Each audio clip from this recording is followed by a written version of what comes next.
Yes, I know last week we were talking about Microsoft and the different companies that they could possibly be attempting to acquire this year, right? They've been in long talks. We saw that Bethesda took like 2 or 3 years in the making for that deal. So this one they probably were working on at the same time as they were doing Bethesda, and they're finally trying to close, towards like mid or by the end of this year or whatever. But I saw that EA had just purchased Glu Mobile. So yeah, I mean, it looks I like never heard of Glu Mobile until this. I never heard of them either. I had to go on Google and see what the resume was. Dude. Right. So, seeing this, EA still purchasing, acquiring new businesses and whatnot to make themselves bigger and maybe make better mobile games or make more mobile games or something like that. Does this sound like EA would be a possible company that's up for Microsoft to acquire? Or do you think it would be do you think it would be them trying to pad their pockets to make it so that they're a more appetizing company to for Microsoft to acquire to get more money? Or do you think they're on their own shit and Microsoft's not even looking at them? Yeah, I know they bought them for $2.1 billion, right? If I'm not mistaken. I think it was 2.4. Something like that. Yeah, it was quite a bit. Yeah, it was over $2 billion. It was a huge amount of money. So that was shocker to me, but at the same time, we all know 2.4. Okay. We all know that mobile games are the cash cows. They make a lot of money. So especially these Kardashian games and stuff that supposedly this Glu Mobile's making. Yeah, they made what do they make? WWE a Kardashian game or something. Oh, really? Like that. Yeah. Really? I know they made some Disney Sorcerer's Arena. Some weird little games I never heard of. Yeah. The bread and butter is them little kid games, man. Because them the ones that get that stuff and they hit the buy button to get them in-app purchases. Man. It's crazy. So I don't know. Looks like they're trying to since they can't have cash shops in Battlefront, they're trying to go. More. They can't have any more of that. Yeah, they're going to the mobile where it's perfectly acceptable.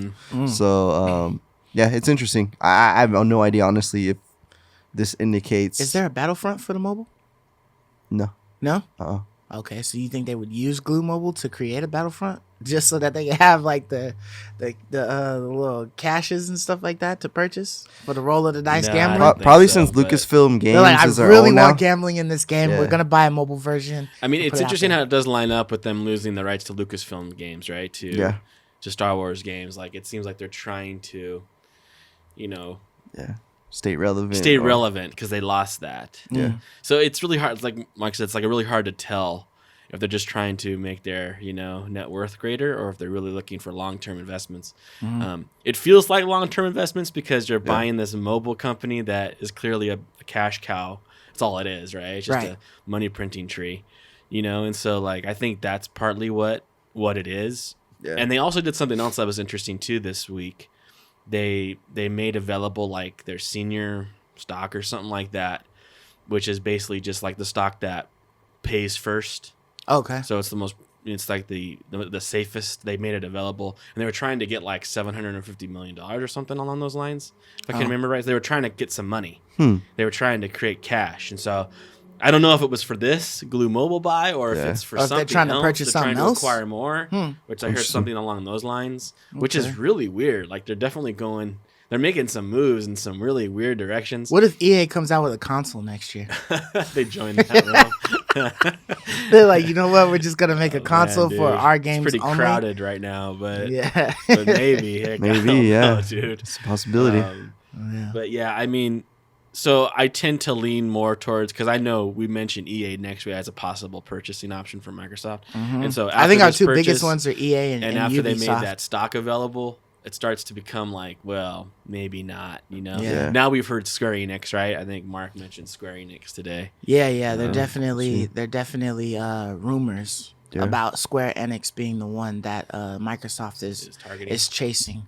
Yeah, so that would be nice, that's a big title, but it's weird, right? Because for the longest, I've kind of put like Square Enix and PlayStation in the same category. Like they've all like they work together. Like so well, yeah, they've always been on the PlayStation. Like I don't know how many games from Square Enix are actually on Xbox besides like Final Fantasy 15. And I mean, I don't know what else. From Square they got Enix the original 7, but the remaster was on PlayStation. Yeah. Right, so it's like I don't know. So it just seems weird. But I mean, would they be? You think they would be trying to like, oh, let's poach like another, brand that's been working with PlayStation for so long? Let's bring it over to ours. Was kind of not UB. Bethesda was kind of working with PlayStation, like with Deathloop, for instance. And like some of these games are like only exclusive, or they had worked out relationships. Right. So they clearly had a decent relationship, Bethesda, with Sony as well. And so, maybe it wouldn't be surprising. Another company that has great relations with Sony, Microsoft, comes in and just throws the cash on the table. Hey, I'm going to steal your friend. You know what I mean? Like, because they have so much stinking cash on hand, it's retarded. And it's like, these are really like not, there's really no downfall in purchasing. Yeah. Like, even as much as they spend on Bethesda, there probably is no downfall here. They'll make that money easily. It's such a big company with like branches. You know what I mean? Like, they just got so many, other different groups, working on stuff. So for you to buy that whole brain, you know what I mean? And get all the body parts along with it is like a win. Yeah. And, that's the same for I don't know how many branches are on Square Enix, but I know they have a lot of IPs. Yeah. So, I mean, for the longest, you guys would probably have to correct me, but I think Kingdom Hearts was only available on like PlayStation.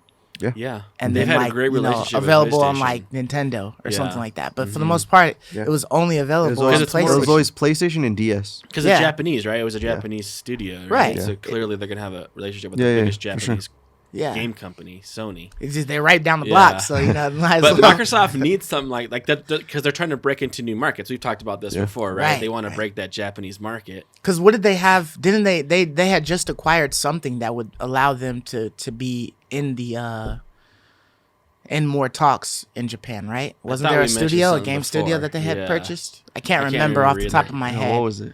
But it was something that would allow them to make more, possible JRPGs. Right, they're like, dude, it was like a cool game. I can't remember what it is now, but it was a cool game. Yeah. Yeah, it was really neat. Yeah, but I mean, their sales obviously have gone up for the Xbox Series X than they did for like the last two consoles, right? A little bit. Mm-hmm. Yeah, I still know they're low. They have gone up a little bit. Right, they're low, but they did, get some sales over there. We already know like who's just winning. Like it's the battle between Nintendo and Sony overseas, all the time. Mm-hmm. But the fact that Xbox is even able to like whistle.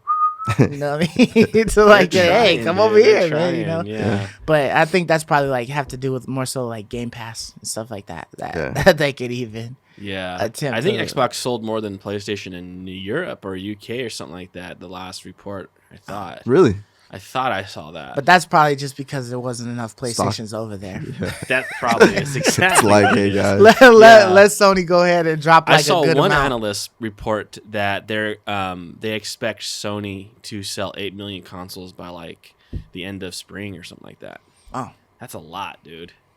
And they want 8 million by the end of the year. Mm-hmm. I mean, 11 million by the end of the year, which was more than what the PS4 sold in its first year. If they can build them, they'll sell them. There's no doubt about that. I think you're right. There's enough scalpers and bots out there to keep you guys. If they can build them, they'll sell them. Yeah, and people keep buying them. The question is, can they make 11 million consoles this year?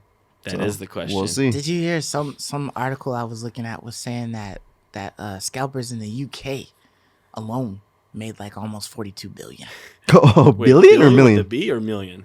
One of them. Had to be a million, dude. Maybe it was 42 million. Maybe it was million. B, I can't. Maybe it was million. It's got to be. That's even though 42 million is like retarded. Okay, but like just from how buying much money, PlayStations and reselling them. Yeah, but how much money do you think that PlayStation has made from their consoles getting sold over there?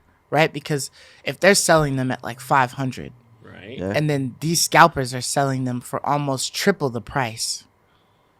They're hardest to get in UK, right? I believe so. I think they're like the hardest to get in UK.